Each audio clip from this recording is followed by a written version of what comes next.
Gigabyte's X299 motherboard lineup features a range of options with support for Intel's Core X series CPUs. Boards like the Aorus X299 Gaming 7 are packed with useful features and support Optane memory, Thunderbolt 3, and USB 3.1 Gen 2.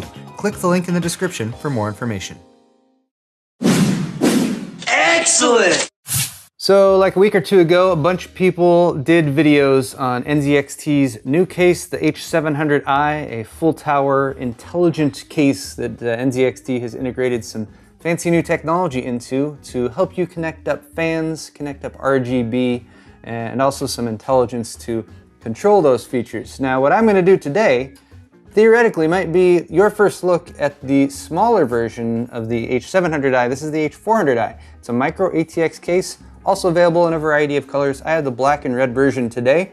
So my focus for today's video is going to be on this case, but to properly demonstrate any case, it's best to build a system in it. So I'm actually going to be doing an all AMD system today, which is my first all AMD system in like a really long time. I don't know how long it's been, but this is to celebrate the AMD Radeon Vega GPUs coming down in price to reside almost at their MSRP. This is the Radeon Vega56, and you can actually get it for $400 to $420-ish, at least as of the filming of this video. To go along with that, of course, I've got a Ryzen CPU, which is tucked right down there. I'm actually using the R7 1700, which is the 8-core, although if you are planning on building a system similar to this, I would say the R5 1600 would also be an excellent choice, or the 1600X if you can get it for about the same price. A 6-core would be a good solution here. We're gonna have 8 cores though. To keep our CPU cool, we have the NZXT Kraken X62, which will fit in this case, even though it is a very large radiator, 280mm, using two 140mm fans. For memory, I have a Corsair Vengeance LED kit. I'm gonna try the white version of that kit, although we do have some RGB LEDs in here too, and we'll see how it looks and I might swap it out. The color scheme, in case you didn't already realize, was black, red, and white. The white primarily is going to be provided by the accent coloring on our motherboard here, the ASRock AB350M Pro 4.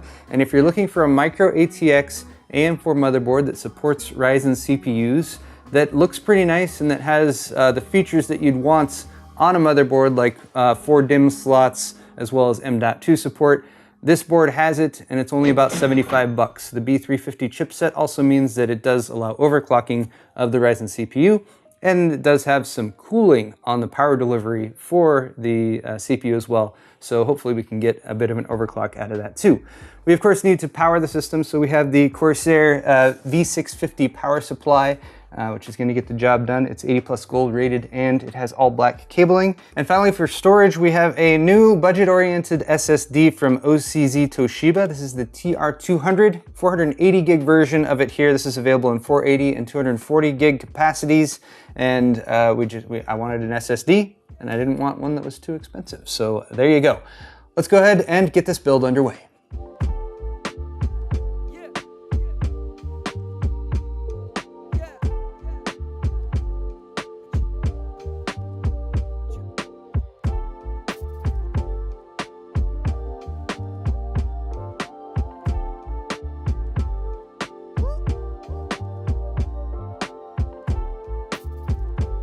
So I got the H400i out of the box, and let's take a first look at it. Of course, a smaller sibling to the H700i. If you watched any of the coverage on that, and there's been excellent coverage by the likes of Hardware Connects and Gamers Nexus. So first off, you're probably going to notice this sort of redesigned cable management bracket right here that they put in. It's all red, and it's got sort of an angular bit, and this is meant to allow you to conveniently route your cables along that in order to access things such as your power for your motherboard or your graphics card coming out right there. So we'll see how that works out. Pre-installed, we have a couple 120mm fans here at the front, as well as a single 120mm exhaust fan there at the back. The top has an exhaust area here with a removable, sorry, my wobbly Lazy Susan is wobbly, removable magnetically outlined dust filter, so that is nice to have. And up there we have support for 240 as well as 280mm radiators. Up here for front I/O we have a mic and a headphone jack, a couple USB 3.0 and a power button. If I was to ask for anything on modern cases, it's going to be the addition of a USB Type-C preferably a USB 3.1 Gen 2 compatible Type-C connector, but you do have the basics covered up there for what it's worth. Beyond that, we have a basement down in the bottom. Well, we have a 2.5-inch mount right there that I'm probably actually not going to use simply because our OCZ drive does not match our color scheme at all. But have no fear if that's the case for you. You got a couple more 2.5-inch drive mounts there on the back. You have this cable management area here as well that I really like because there's a couple different channels going up either side, as well as Velcro straps going across them, and of course easy access to feed them through here with some protection from visibility from the front by that cable management bracket that goes down there. And here you also find power, which is going to provide power for this central hub right here, which is part of their entire MO for this series, is providing you a little bit easier way to connect up fans, LEDs, and control them all. So power there, USB connection to get to your motherboard for control via the CAM software, LED out, and then a 1, 2, and 3 fan connection points there as well. You've also got dust filter down here on the bottom for the power supply, so that's nice. Access from the back, snaps into place. And then for general airflow, in the front, most of your airflow is going to come in the side here via these small circle holes that are kind of perforated in the side here. This is also, of course, one of the colored accent pieces that is on either side. You are blocked from the direct front, but that will block some of the noise, of course, coming from your intake fans. And then down here, they've also continued that sort of circular hole scheme, but this one has sort of a gradient effect since it goes from smaller holes to larger holes from the front to the back. It's kind of a cool thing. Cool looking. I like it. In our accessory kit, we have a set of screws, of course, some zip ties, very handy to have along, especially if you don't have those on hand from prior builds. Looks like you get a couple extra standoffs in there. They did put the standoffs in there for mini ITX as well as not full micro ATX, but anyway, I gotta add a couple. RGB strip though, they have actually included 2. This one comes with, it is magnetic. There we go. Give you a little extension as well for it. And there is a second RGB strip that is pre-installed, although it might be hard to see, but it's right up there along the top edge. So that one's in there for you, and then the second one they've included, and they say just put that one wherever works best for your build.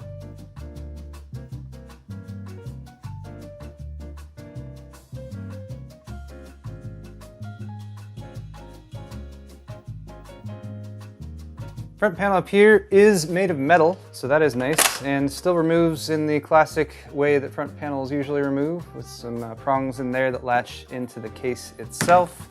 There's also, hidden beneath here, a pretty wide dust filter, and that is so you can set up various configurations up here with 240 or 280 millimeter radiators.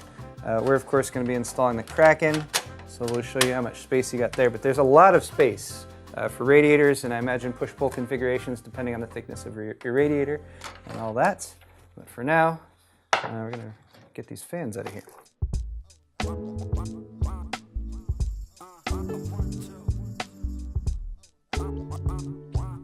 It was really nice and convenient of NZXT to pre-wire all of these cables coming down here. However, if you're removing all of these, then it becomes less convenient. But that's not to say they shouldn't have done it. They did a good job there, but bear in mind it's all wired in there pretty tight, so you're gonna need to go in there and fish out some of your fan headers to unplug. Speaking of splitters, these connections all have splitters on the end. So the fan 1, fan 2, and fan 3 from the little unit up there all has 3 plugs on each end, which means you can just out of the box connect up to 9 fans to that device.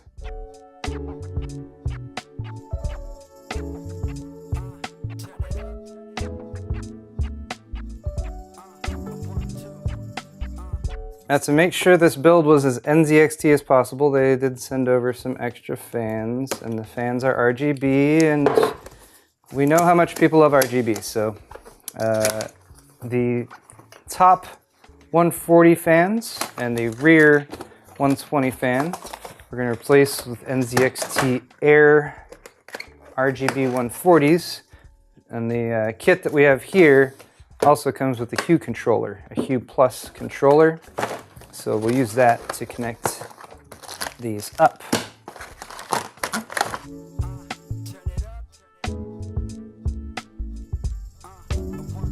It's a little Q+. It's a nice little device. Controls LEDs, specially made by NZXT, individually addressable LEDs, which allows you to do some pretty cool effects with it.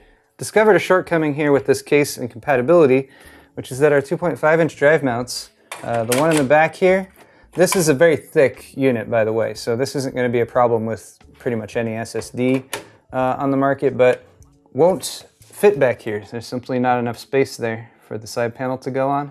So bear that in mind if you're we're thinking of installing it there. Also, we have our bling mount spot here for an SSD, and it's a little bit too wide to fit there either, unfortunately. Which would have been a cool spot for it because it does have a little LED light on it that lights up, but that would definitely conflict with the tempered glass side panel window. So we are left with only one place to put this, which is on the bottom of the case. Not physically on the bottom, but mounted to the bottom of the case. At the very bottom in the power supply section, there's a dual mount here. So you got these wider mounts for mounting a 3.5-inch drive or these smaller mounts for doing a 2.5-inch drive. So we're gonna pop it in right there.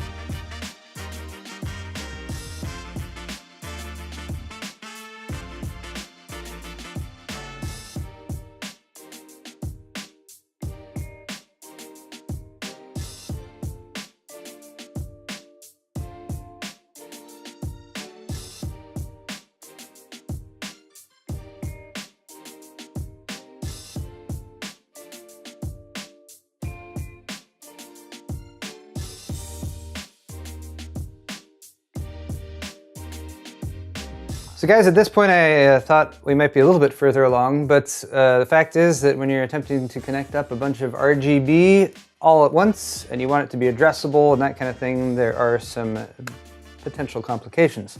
Our main issue that we encountered was that our motherboard here has two of the requisite USB 2.0 headers on the motherboard itself that you need to connect up the devices that NZXT has produced in order to control RGB as well as fans. So of course you got the smart device that's integrated with the H400i right here, and that needs a USB 2.0 connection. You also have our NZXT Q+, which also needs a USB 2 connection. And then we also have the RGB control as well as connection for the NZXT control panel, so you can monitor temps and speeds and everything. And that also needs a USB 2.0 connection, which the cable for that is lying around here somewhere. Anyway, I was attempting to see if I could daisy chain more of the fans together in order to get away with only having two of these connected, but that's not really the best idea. NZXT has informed me that when you're talking about connecting up these different RGB devices that they have created, you can daisy chain up to 4 LED strips together, or up to 4 of the fans, the air fans together, but you don't want to do both at the same time. So you want to have fans going on the same daisy chain or a couple of LED strips. Also, in order to accommodate our need for additional USB 2 headers, we have the NZXT internal USB hub, which they had included in the box and which I had completely neglected to remember was even there. This allows you to take a simple USB 2.0 header on your motherboard and split it out into 1, 2, 3 more, plus a couple actual internal USB ports, USB 2.0 ports themselves. So we're going to install this. That will allow us to connect up all the devices that we need in order to control all the LEDs.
There's a nice little feature.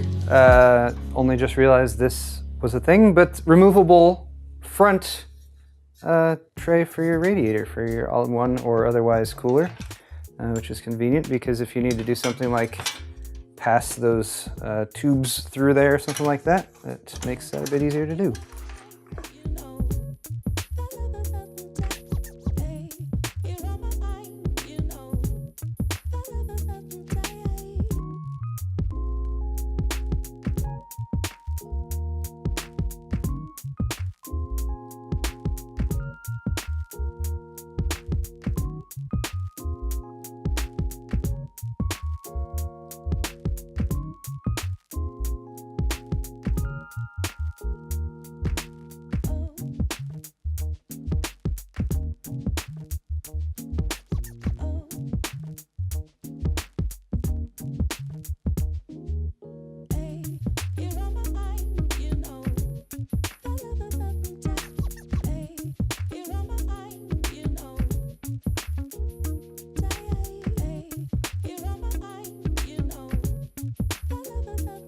I had a moment of confusion here because looking at the front panel connections from this case, you've got, of course, your USB 2.0, which is mainly coming from that smart hub there. And USB 2.0 is a 10-pin block. It's got one pin that's blanked out, so you don't accidentally, for instance, plug it into an HD audio port, which is the same size block but has a different blanked out pin, so you can't get these confused.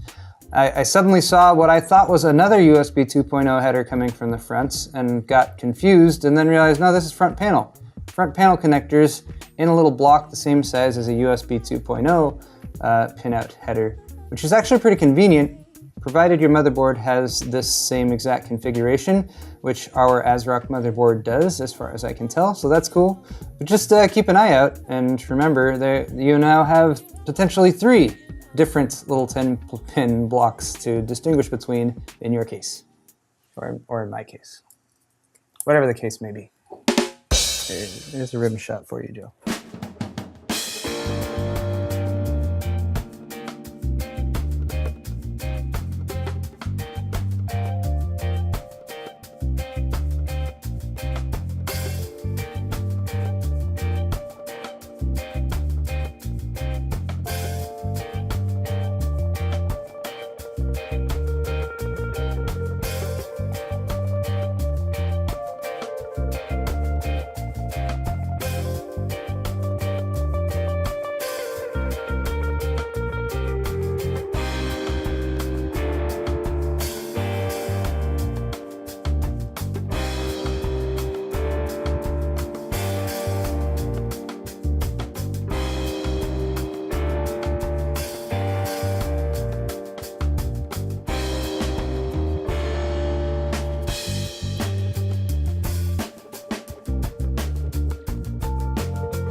Well, everyone, we have now theoretically finished this build. Although I will say that I have a lot of cables wedged down in there in the basement area down here for the power supply, and I did it fairly unceremoniously, so hopefully nothing will go wrong when I hit the power button right now. Of course, I need to hit the power switch first, and then hit the power button. Oh, hey. All right, we're seeing initial success. All the fans are spinning though, and in my professional opinion, I'd much rather have spinning fans than fancy LEDs. So what I ended up having to do is swap out the memory. Yeah, the Corsair Vengeance LED kit that I initially installed in there just would not boot in any way, shape, or form, even after I did get the system up and running and went and did a BIOS update to the latest one and went back and attempted to put it back in there. Just no dice on that one. It's not on the compatibility list for this ASRock motherboard, so I guess that's not too unexpected, but I would have at least liked to have seen like a BIOS screen or something with that. Anyway though, I did swap in the Corsair Dominator Platinum kit that I have, which is a 2x16 gig kit. So there's 32 gigs of memory in here now. That's a DDR4 3000 speed kit. That worked just fine, fortunately, and also matches the color scheme with the silver tops and white LEDs. And as you can maybe also now tell, I've got the LEDs up and running with the CAM software. One thing I wanted to point out, when I first got the system booted up and everything, after I had gotten Windows installed, I had actually unplugged all the USBs because I was having issues getting things booted up and started. Even after I reconnected the USBs, the lights on the air fans still were not lighting up. But I actually had to install the CAM software within Windows, and then they lit up and were able to sync, and it did a firmware update on the Hue Plus. And now you have the beautiful candy cane light show that I've got set up right now, which is just using the marquee effect, which will change the light going along all of the individually addressable LEDs on each of the round air fans, as well as the LED strip that's up here at the front. CAM software allows you to individually change the lighting configuration for the stuff that's connected to the NZXT smart device, which has connection for one of those addressable LEDs, the Hue Plus, as well as the NZXT Kraken. So pretty cool that you can configure all those. And then it does have a sync all function as well that didn't work for me at first attempt, but I kind of ran out of time there and I had to finish off this video. So I am pretty happy with this build ultimately, even though it did have some issues getting it up and running once it was all put together. The cable management is definitely challenging though if you're trying to connect up all the stuff that I've connected up in here. Now, NZXT's stated goal with this case was to take the modern PC building challenges of integrating a bunch of fans, liquid cooling, as well as RGB. And when you're taking a bunch of different RGB devices, they're all individually addressable RGB LEDs, you have to have the cables all going the same direction and everything like that. So it is definitely challenging. It definitely adds a huge amount of extra work to the builds if you're not doing that type of thing. So bear that in mind, but you can get an end result that looks like this. And for what it's worth, I think NZXT has taken a pretty challenging situation with all the cables and different ways they have to go and made it a lot easier by providing labels at each end for which way they're supposed to go, and very well written documentation so you can take a look at that to sort of figure out how you're actually supposed to connect everything up. And yeah, just a little bit of trial and error and you can probably get it going just like I did here. Ultimately though, I really like the H400i. I'm a big fan. I'm kind of a sucker for micro ATX cases anyway. You have an extremely powerful system right here, and you even have a decent amount of expandability with an accessible M.2 slot there, a full-length PCIe, although I believe it's a x4 connection down there at the bottoms. So you could add a TV tuner card, or maybe a video capture card, or maybe a 10 gigabit Ethernet card down the road. So great job NZXT on the H400i. I will say that I have not investigated the I part of this case, the intelligent automatic sound and fan adjustment features that are integrated there. So let me know in the comments if you'd like me to take a look at that or further address the performance of this system. Since this wasn't necessarily one of my monthly builds, I wasn't planning to go and test it, but I might if there is enough interest. So leave those comments in the comment section, and of course hit the thumbs up button on your way out and subscribe to my channel for more videos just like this one. Thanks for watching guys, and we'll see you next time.